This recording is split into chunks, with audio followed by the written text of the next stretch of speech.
여의도 연구소 제목에 대해서 약간 뭐 그런 뜻을 했을 겁니다. 북핵 폐기도 안 됐는데 북핵 폐기가 설사 된다고 하더라도 절대 해서는 안 되는 무장해제를 먼저 하는 것은 정말 잘못된 일이다. 이 풀 텍스트인데 이게 잘못 이해가 되면요, 북핵 폐기와 무장해제가 등가인 줄 압니다. 등가 아닙니다. 이렇게 예를 한번 들어보겠습니다. 북핵이 폐기되고 한미동맹이 해체되고 우리의 국방태세가 훼손된 미래가 좋습니까? 북핵은 있지만 한미동맹도 튼튼하고 튼튼한 안보태세가 있는 지금이 좋습니까? 지금이 훨씬 좋습니다. 북핵은 우리 안보태세와 바꿀 만한 전혀 등가 가치가 없는 것들입니다. 비록 북핵도 있었고 그동안 많은 도발이 있었지만 우리는 다소 불편은 했죠. 국민들이 걱정할 때도 있었고. 그러나 대한민국은 5,000년 역사의 가장 위대한 성취를 이루었습니다. 그러니까 그게 등가가 아니다. 북핵 폐기와 무장해제가 혹시 등가로 오인되지 않도록 요거 좀 앞으로 유의했으면 좋겠고요. 근데 국방계획은 앞에 분들이 다 말씀하셨지만은 제가 간단히 말씀드리면 원래는 강한 군대를 만드는 것이 우리나라뿐만 아니라 모든 나라의 공통된 국방개혁 내지 군사혁신입니다. 그러니까 강한 군대. 근데 강한 군대를 만들려고 그러니까 규모를 좀 줄여야 되겠죠. 왜냐하면 예산이나 여건이 제한되기 때문에. 그러니까 작지만 강한 군대란 말이 유용을 했습니다. 근데 이게 적어도 강한 군대 내지 능력이 붙이니까 그래 작지만 강한 군대, 여기까지가 수용된 우리 국방계획의 전통적인 목표였는데요. 문재인 정부는 갑자기 기본적인 개념을 흔들었습니다. 작고도 약한 군대. 그래서 약소지왕의 군대를 만든 인류 역사상 국방계획을 한답시고 가장 이변적이고 실험적이고 이게 마치 소득주도 성장이니 탈원전 이런 것보다 훨씬 더 심한, 지금 어디에서 저런 회계망측한 개혁 방향이 나왔는지, 그래서 제가 좀 문제를 제기를 합니다. 국방개혁 2.0은 아까 여러분들이 말씀하셨지만 사실은 그 실질적인 국방 역량 강화보다 정치적 상징과 의미를 중시해서 제목의 2.0이 뭐냐면 2006년도에 최초의 노무현 정부가 만들어서 박근혜 정부 때, 이명박 정부 때 한번 수정하고요. 9년도에 박근혜 정부가 12년 14년 했습니다. 그러니까 그것들은 이명박 박근혜 정부 했던 것은 노무현 정부가 잘 만든 것을 이 적폐 세력이 이상하게 바꿔서 자기들이 노무현 걸 개성한다는 거였거든요. 그럼 왜 그러면 이명박 박근혜 정부 때 세 차례 수정했느냐? 이것은 노무현 정부가 정말 비정상적인 가정, 전제를 뒀기 때문입니다. 즉 북한의 위협은 계속 감소할 것이다. 2006년도에. 근데 바로 그날 뭐 1차 핵실험을 했지만은 막 그런 걸 접어두더라도 그 다음에 그때 골디락스 경제였습니다. 그러니까 경제는 무한정 성장해서 니들 달라는 대로 돈 다 줄 수 있어 이겁니다. 세 번째가 이제 출산율 저하로 병력 자원이 감소할 것이다. 맞은 건 세 번째입니다. 첫 번째, 두 번째는 잘 아시다시피 완전 반대가 됐어요. 그래서 이명박 정부가 집권해 보니까 2008년 9월 15일 날 리만 사태 파산이 돼서 큰 경제 공황이 왔습니다. 공황급에. 그래서 할 수 없이 수정 안 할 수가 없었던 거고요. 북한은 2006년도에 1차 핵실험, 2009년도에 2차 핵실험을 합니다. 그러니까 북한의 위협은 점점 강해졌습니다. 그러니까 기본 전제가 왕창 틀렸기 때문에 수정을 한 거고, 그 뒤 북한의 이러한 행태는 점점 강해졌고, 우리가 물론 리만 사태 때 모범적으로 대한민국이 넘었긴 했지만은 그래도 노무현 정부 때 수립해놨던 그 과정을 충족할 만큼 경제 성장은 안 됐습니다. 그 다음에 천안함, 연평도 여러 가지 사건들이 있어서 수정을 거친 겁니다. 그러니까 적폐적 생각을 가지고 노무현포 국방개혁을 앙심을 먹고 한 것이 아니라 노무현이 말도 안 되는 비현실적인 가정을 갖고 했기 때문에 수정이 불가피했다. 그런데 그대로 이어받겠다고 해서 2.0을 한 겁니다. 두 번째는 이게 재밌는데요. 안보 환경의 분석의 핵심인 가정을 생략했습니다. 이번에는. 저는 문재인 정부의 고민을 이렇게 생각합니다. 자, 지금 국민들한테 북한의 위협은 앞으로 감소할 겁니다. 우리는 엄청나게 고성장해서 무한정 국방 예산을 줄 수 있습니다. 이런 이야기를 할 수 있을까요? 못하죠.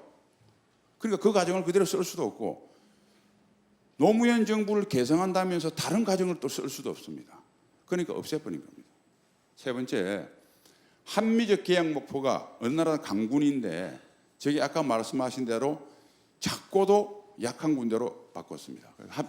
전통적인 모든 계획 목표가 실종됐다. 그다음에 이제 네 번째가 모든 개혁은 이 국방이라고 하는 것이 뭐 국민들 아시겠지만 몇 가지 다른 분야하고 틀린 것이 몇 가지 특성이 있습니다. 첫 번째는 뭐냐면 한치의 공백이 허용이 안 됩니다. 그러니까 다른 그 산업 분야는 어느 정도 공백이나 특히 구조조정이나 이렇게 크게 바꿀 때는 약간의 1, 2년 정도의 공백기를 소용을 할 수 있습니다. 두 번째는 어떤 특성이냐면 국방 분야는 수요 변화에 대해서 공급 탄력성이 거의 제로입니다. 우리가 일반 경제에서도 공산품 같은 거는 공급 탄력성이 되게 좋아요. 바로 생산하면 되니까. 그러나 이 농산품 같은 경우는 추수 때 걷어야 되니까 탄력성이 없습니다. 그 대신 해외에서 수입한다든지 뭐 다른 대체 수단은 있죠. 그런데 국방하면 생각해 보십시오. 없앴는데 갑자기 기갑여단이 하나 필요하다. 탱크를 막 찍어냅니까? 찍어낸다고 될까요? 전차병이 훈련이 돼야 되는데 아이고 그렇게 도체 자체 생산이 안 되겠다. 예, 좀 한 4, 5년간 독일 기계화 여단 하나 M&A해서 빌려오자, 수입해오자 됩니까? 안 됩니다. 공급 탄력성이 부족하다는 두 번째가 있고요. 세 번째가 뭐냐면 이 안보정 국방에 대해서 실패했던 성공했던 결과는 아주 뒤에 나타납니다. 암하고 똑같습니다. 우리가 감기는 정상으로 보면 저는 감기가 암보다 더 위험한 것 같아요. 걸리는 역시 콧물 나고 열 나고 난리 납니다. 만일 암이 걸리자마자 감기처럼 증상이 나타난다면 이 세상에 아무로 죽을 사람 아무도 없을 겁니다. 병의 치명성은 자각 증상이 얼마나 빨리 나느냐에 있지 증상 그 자체가 아니다. 암보도 마찬가지. 이 세 가지 특성 때문에 개혁 추진원 측은 어떻게 해야 되냐면 먼저 눈으로 증명되고 난 뒤 바꾸는 겁니다. 그래서 선 전력 정강, 후 병력 및 부대 감축이라는 원칙이 전 세계 공통된 원칙입니다. 노무현 정부도 이것은 지켰어요. 문재인 정부는 창의적으로 이까지 뒤엎습니다. 선 병력 및 확실한 병력 및 부대 감축, 후 불확실한 전력 정강. 그러니까 없애겠다는 소리죠. 일단 없애는 게 목표입니다. 다섯 번째는 개혁 도출 과정도 원래는 안보 환경 분석을 하고 거기서 전쟁 수행 개념이 어떻게 될 것이다 미래 분석을 하고 그래서 필요한 군사적 능력을 도출하고 이를 구현하기 위해서 과제화 예산을 하는 것이 정상적인 절차인데 완전히 거꾸로 했다 이런 말씀드리고요.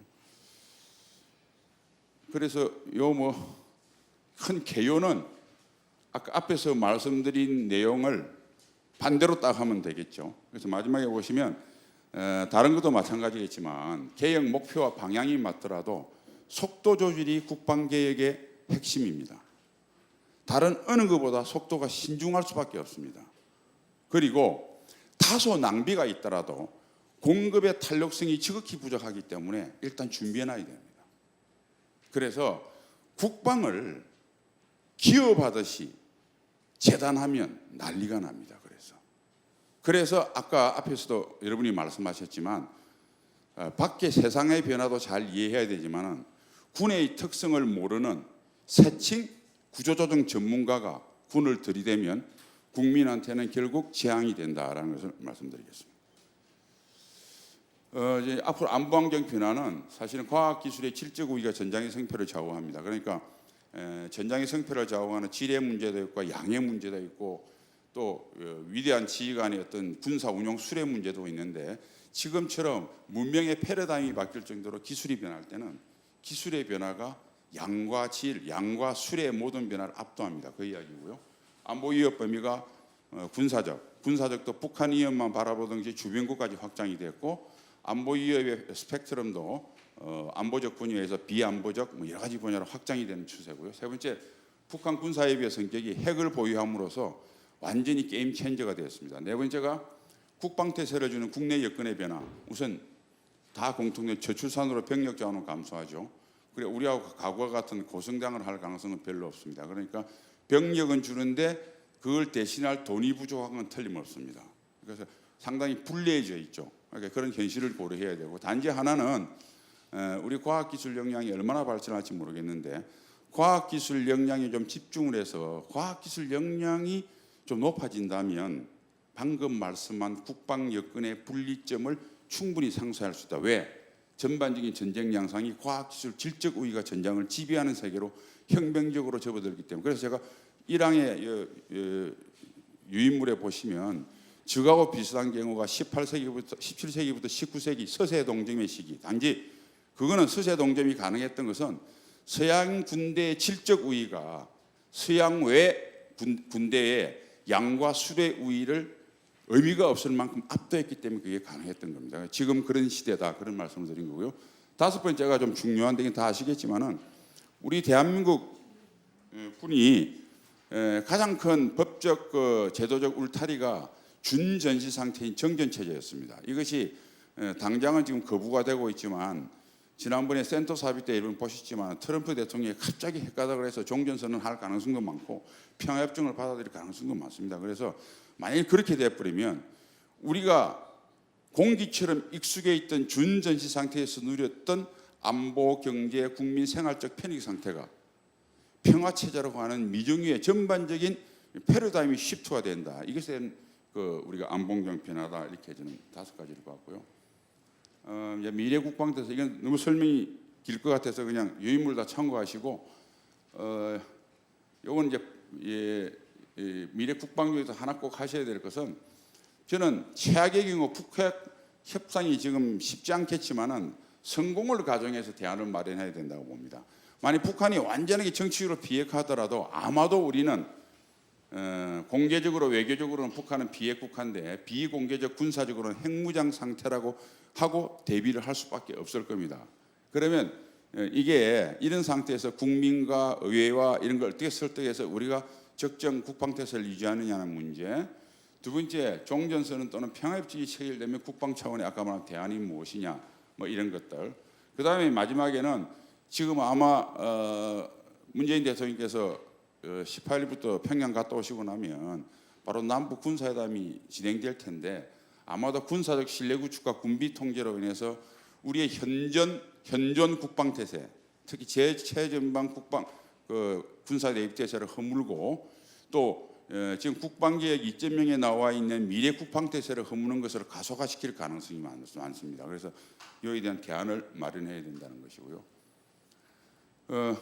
이제 한 몇 가지 과제를 했는데 첫 번째가 앞에서도 말씀하신 핵무장을 전제로 국방 태세를 구축을 해야 되는데, 이거는 북핵 협상이 잘 되든 못 되든 이제는 북한의 비핵화를 위한 외교적 협상과 별도로 북한이 핵무장이 했다는 전제하에 국방 태세를 만들어야 된다. 아까도 잠깐 말씀드렸지만 협상이 잘 돼도 우리는 북한이 핵물질을 얼마큼, 핵탄두를 어디에 얼마큼 숨겨놨을지 모르기 때문에, 그 다음에 북한이 설사 비핵화되더라도 중국, 러시아 미래 언젠가 우리의 안보 이익을 침해할지 위협할지 모릅니다. 다 핵국가들입니다. 그래서 핵무장을 전제로 국방태세를 구축해야 된다. 그럼 한미연합 방위태세부터 삼축체계, 개전초 뭐 이것들 있는데 하나씩 하나 설명이 너무 길어서 그냥 생략하겠습니다. 그다음에 이제 두 번째, 우리 전면전 수행태세를 발전시켜야 되는데 이거는 연합 전면전 수행태세도 우리가 전쟁 양상 변화를 수용하지 못합니다. 여러분 그런 생각 안 드십니까? 우리가 이게 현역들도 와 계신데 우리 연합작전계획에 보면 대개 전쟁 기간은 3개월 이상으로 봅니다. 대충 한 3주 후에 반경하는 걸로 되어 있습니다. 그런데 제가 제일 의문이 드는 게 미군들이 전쟁할 때 보니까 3, 4일, 일주일 이내에 기동작전 다 종료하더라고요. 허접한 북한도 5, 7일 내 전쟁을 종결하겠다고 목표로 세우고 있습니다. 이스라엘은 7일 전쟁했습니다. 6일 전쟁했습니다. 그런데 왜 우리는 계획을 세웠다가 하다 안 되면 뭐 한 두세 달 할 수 있지만 처음부터 계획을 3개월씩이나 수립을 하나요? 아니거든요. 그러니까 이것이 제가 미군 현역에 있을 때 미국 애들한테도 미국 장군들한테 꼭 물었어요. 답을 잘 못하더라고요. 어쨌든 이게 사실은 작년도에 송영무 전 장관이 뭐 조기 공세 기동전을 하겠다 그래서 뭐 아직 그 능력을 갖추기는 멀지만은 그런 원대한 플랜은 있구나 했는데 이번에 사라졌더라고요. 그거에 대한 이야기입니다. 그다음 밑에 있는 NCW는 이건 좀 군사 전문적인 건데 하여튼 플랫폼 위주에서 네트워크 기반으로 가야 된다는 그런 이야기고요.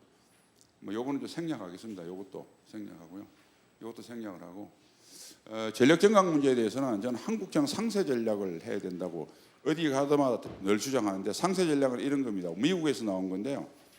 미국이 3차 상세 전략을 하는데 1차 상세 전략이 아이젠하워 정부 때 유륙입니다. 그러니까 2차 세계대전이 끝나고 동구라파가 어마어마하게 많은 군대를 가지고 있는데 우리 서구라파가 그렇게 군대를 많이 가질 수가 없습니다. 경제개발도 해야 되고.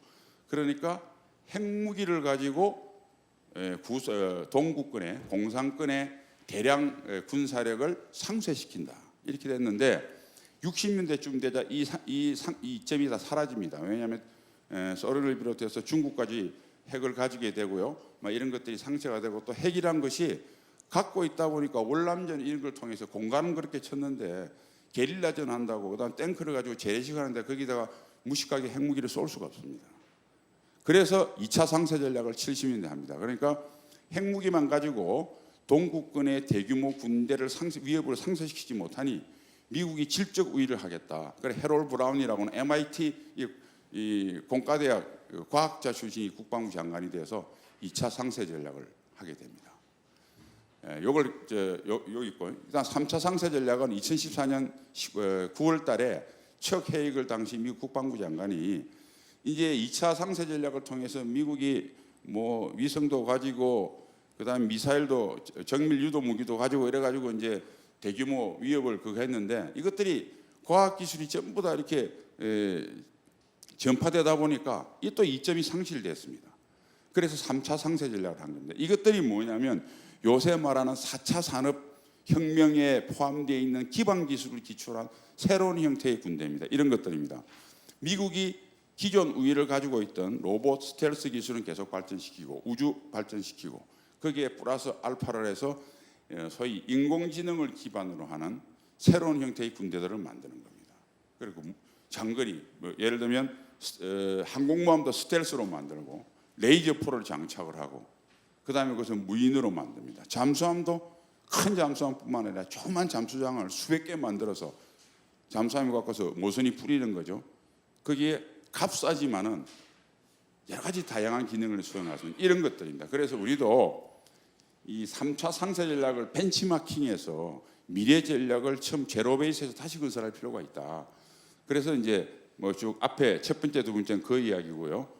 세 번째는 이란 그 바탕으로 해서 군사력 증강의 기본 개념을 북한이 비대칭 위협을 상쇄할 핵심 전력과 미래 첨단 전력은 우선해서 확충한다. 그다음 전통적인 재래식 전력은 점진적으로 보강하고 효용성이 없는 것들은 과감하게 도태시킨다. 뭐 이런 것들이 되어 있습니다. 그리고 이제 여기 요거 되게 한 말씀만 더 드리면 우리 한국이 상세 전략을 사실 한번 했습니다. 그게 70년대 자주국방입니다. 우리가 거의 농업화 플러스에서 초기에 제한된 산업화 군대를 가지고 있었는데 69년도에 닉슨 닥터린이 나오고 그 다음에 월남이 점차 미국이 닉슨 닥터린의 손을 떼는 것을 보면서 우리 자주국방을 했습니다.